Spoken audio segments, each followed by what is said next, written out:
Sayyidina Jabir bin Abdullah radhiyallahu anhu. Disebut Jabir bin Abdullah radhiyallahu anhu. Beliau ini asli daripada penduduk Madinah. 15 tahun sebelum Nabi hijrah ke Madinah, beliau sudah lahir di Madinah. Berarti ketika Nabi meninggal dunia, Jabir bin Abdullah itu berusia sekitar 25 tahun. Jadi ketika Nabi sampai di Madinah, usia Jabir 15 tahun. Ketika terjadi perang pertama kali, usia dia baru 17 tahun. Jadi dia termasuk orang yang awalnya tak diizinkan Nabi untuk berperang. Jadi ketika dia ingin perang, kata Rasulullah, minta izinlah kepada ayahmu, kata Rasulullah. Ayahku tak mengizinkan ya Rasulullah. Jadi apa yang diizinkan ayahmu apa? Engkau cukup menjaga saudari perempuanmu di rumah. Jadi dia punya 9 orang saudari perempuan. Menjaga 9 orang saudari perempuan di rumah itu lebih mulia daripada perang, kata ayahnya kepada Jabir. Alhasil Jabir mengadu ke Rasulullah. Kata baginda Nabi, iya itu juga jihad. Jadi keinginan anak-anak muda di zaman Rasulullah untuk jihad, untuk perang, itu Masya Allah tinggi sekali. Justru dia protes kalau dia tak diikutkan perang. Dia sudah memikirkan bagaimana Islam ke depannya. Berbeda dengan anak-anak kita hari ini. Anak kita di usia 17 tahun hari ini masih sibuk dengan gamenya, masih sibuk dengan dunianya. Tapi sahabat Nabi SAW di usia 17 tahun itu sudah memikirkan bagaimana berkembangnya Islam ke depannya. Itu mulia daripada sahabat Nabi Sayyidina Jabir bin Abdullah. Banyak mukjizat Nabi. Beliau termasuk 3 orang daripada tokoh periwayat hadis. Pertama itu Abi Hurairah, kemudian Abdullah bin Umar, kemudian Jabir bin Abdullah, kemudian Sayyidina Anas bin Malik, kemudian Sayyidah Aisyah. Ini 5 perawi hadis terbanyak. 5 perawi hadis terbanyak, lebih daripada 2000 hadis yang ia dengar dari Rasulullah SAW. Abi Hurairah ada 4000 sampai 5000 hadis. Abdullah bin Umar macam itu juga. Kemudian Jabir bin Abdullah, kemudian Sayyidina Anas bin Malik 3000, Sayyidah Aisyah di atas 3000. Maka 5 periwayat hadis ini periwayat yang paling banyak mendengarkan hadis dari Rasulullah sallallahu alaihi wasallam. Jadi Jabir bin Abdullah ini lahir di Madinah sampai wafat pun di Madinah. Jadi wafat di Madinah, lahir di Madinah. Madinah dulu dikenal dengan Yathrib. Yathrib ya karena kotornya, karena tak eloknya kota itu bernama Yathrib. Haram di mana-mana saja, kotoran di mana-mana, riba, syirik banyak. Dirubahlah Yathrib dengan menjadi Madinatul Munawwarah, Madinah kota yang bercahaya. Betul bercahaya ila yaumina hadza, sampai hari ini Madinah itu sangatlah bercahaya. Bercahaya, kita baru saja turun dari bandara, itu keinginan kita sudah banyak memandang ke ada cahaya yang sangat, walaupun cahaya lampu mungkin dalam pandangan kita yang agak terang di sekelilingnya, kita pastikan itu adalah sekitar Masjid Nabawi. Memang Madinah dulu tu kecil. Kata masyaikh, saya pernah mendengar dulu Madinah itu mungkin kalau hari ini ala sur, kata sur itu pagar. Jadi yang di pagar Masjid Nabawi hari ini kan ada di pagar tu pintu 3, 4, pintu berapa lagi itu itulah yang Madinah dulu itu. Sampai di situ cuman perkampungan Madinah dulu itu. Yahudi tinggal di dalamnya, kaum muslimin tinggal di dalamnya. Hari inilah mulai dibuka sehingga banyak orang yang tinggal di Madinah. Dan bahkan orang-orang Arab kalau mereka tiap tahun tu tidak ke Madinah, mereka agak lain rasanya. Pokoknya dalam tiap tahun itu rihlah mereka, perjalanan mereka itu ke Madinah, kalau tidak ke Makkah, kalau tidak ke Taif. Biasanya ke Makkah mereka pas hari-hari libur. Di hari-hari libur mereka berangkat ke kota Makkah, tapi pas di hari yang lain mereka balik lagi ke Riyadh. Riyadh ya tempat mereka bekerja. Ya Riyadh macam Jakarta kita lah. Jadi jangan heran pula di Riyadh ada ada diskotik, ada apa gitu ya. Riyadh tu macam kota besar, macam Jakarta. Tapi kalau di Makkah dan Madinah, insya-Allah masih Allah jaga. Tidak ada. Jadi jangan sampai kita terbawa isu yang tak bagus pula. Di Makkah sudah ada karaoke, sudah ada diskotik apa. Tak, Makkah Madinah Allah jaga.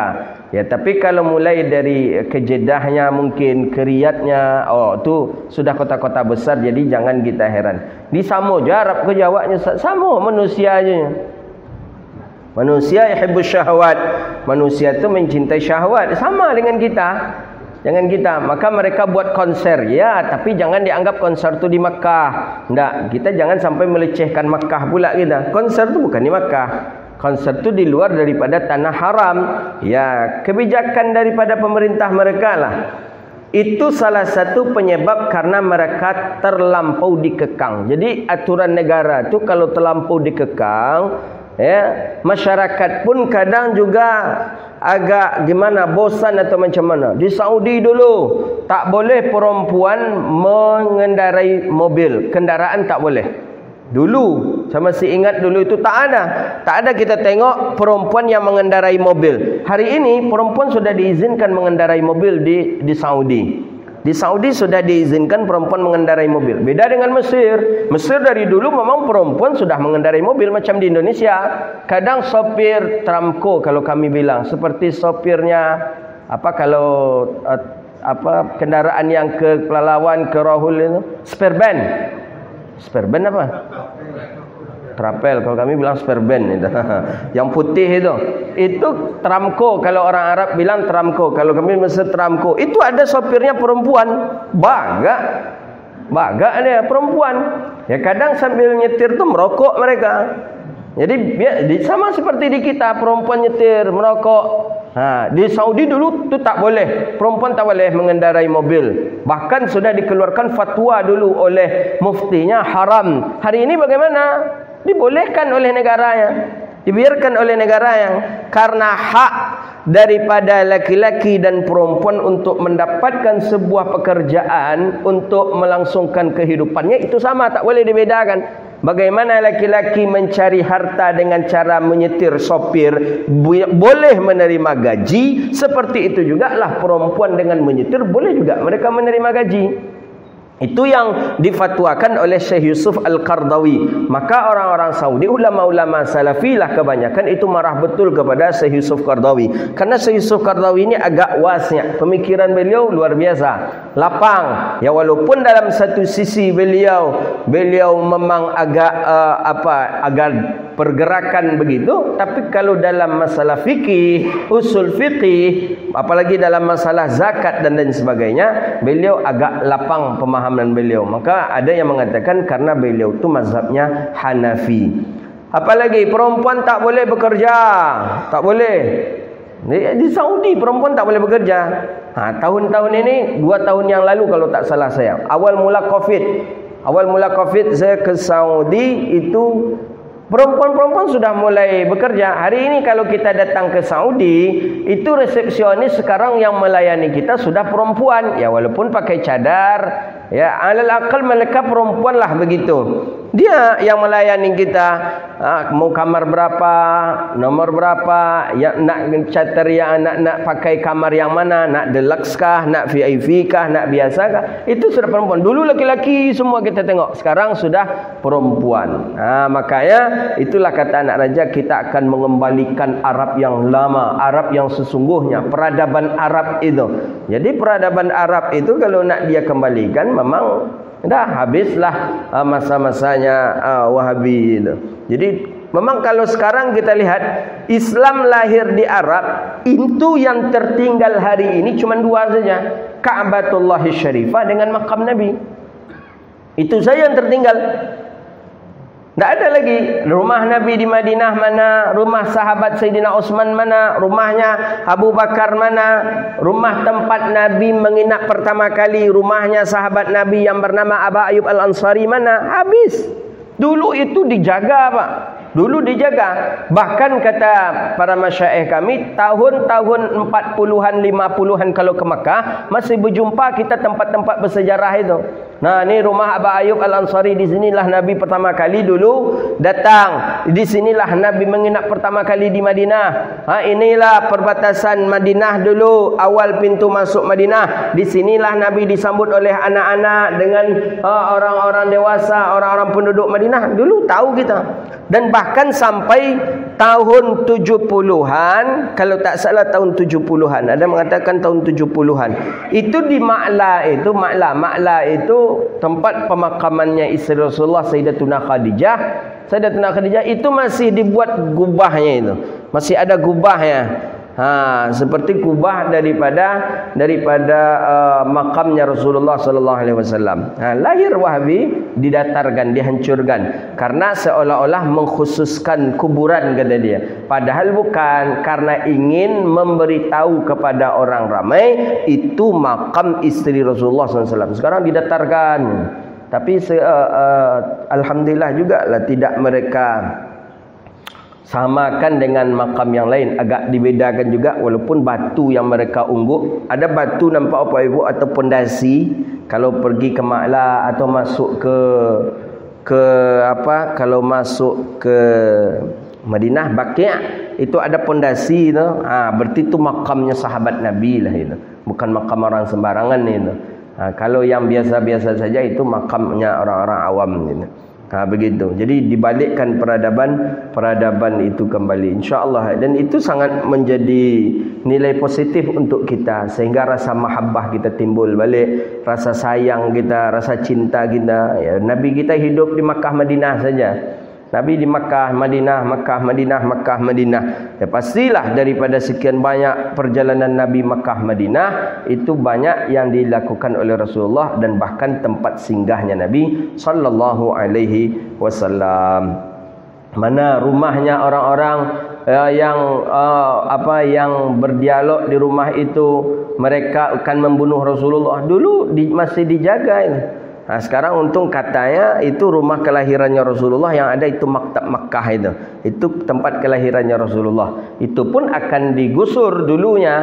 Saya dapat info dari kawan-kawan, itu juga akan digusur dulu awalnya.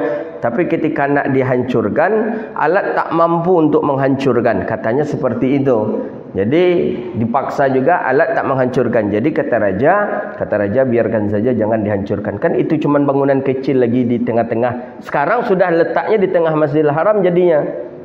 Karena semuanya dipugar, pasar seng tak ada lagi, dipugar, terletaklah itu saja di situ.